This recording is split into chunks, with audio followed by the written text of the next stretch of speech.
Operation सिंदूर के बाद भारत ने दुनिया भर में अपने कूटनीतिक प्रयासों को तेज कर दिया। संसद के साथ सांसदों, प्रतिनिधिमंडल अमेरिका, यूरोप और कई अन्य देशों की यात्रा पर भेजा गया।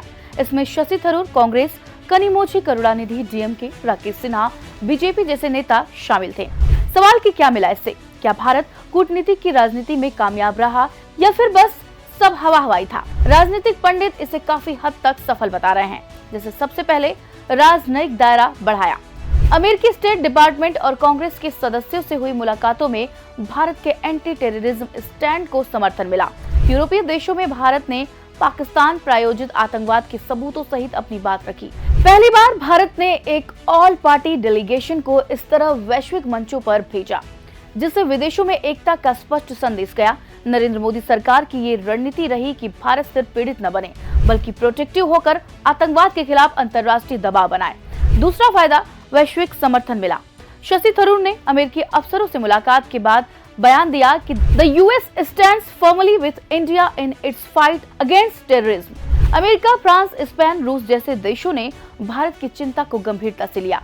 अमेरिका के प्रतिनिधियों ने यूएनएससी में आतंकवाद के मुद्दे को दोबारा उठाने की बात की। कई देशों ने कहा कि वे पाकिस्तान पर दबाव बनाने के लिए FATA यानी कि फाइनेंशियल एक्शन टास्क फोर्स में कड़े कदमों का समर्थन करेंगे। मोदी सरकार की विदेश नीति का एक मुख्य बिंदु रहा है आतंकवाद के खिलाफ वैश्विक लामबंदी, और इससे यह दौरा निर्णायक कदम साबित हुआ। तीसरी बात, पाकिस्तान का पक्ष कमजोर हुआ। भारतीय सांसदों ने पाकिस्तान द्वारा आतंकवाद को दी जा रही शय को क्लासिफाइड दस्तावेज और डोजियर साझा किए। स्पेन, स्लोवाकिया और ग्रीस में पाकिस्तान के खिलाफ नकारात्मक प्रतिक्रिया सामने आई।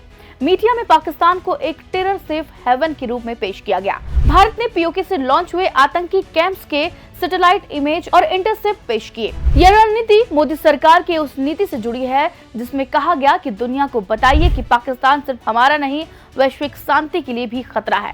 चौथा तर्क, घरेलू एकजुटता और राजनीतिक सामंजस्य। इस डेलीगेशन में कांग्रेस, बीजेपी, डीएमके, टीएमसी जैसे विभिन्न दलों के नेता शामिल थे। विपक्ष ने भी इस अभियान में सक्रिय भागीदारी की। प्रधानमंत्री मोदी ने इस टीम की तारीफ की और खुद सभी सांसदों से मुलाकात की। इससे देश और विदेश में एक भारत, आतंकवाद के खिलाफ एकजुट भारत की छवि बनी। यह कदम राष्ट्रहित और राजनीति के ऊपर रखने की मिसाल बना।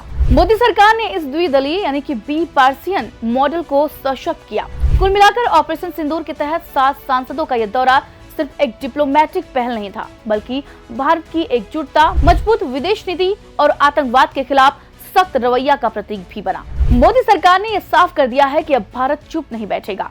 वो बोलेगा भी, दिखाएगा भी और दुनिया को अपने साथ खड़ा भी करेगा।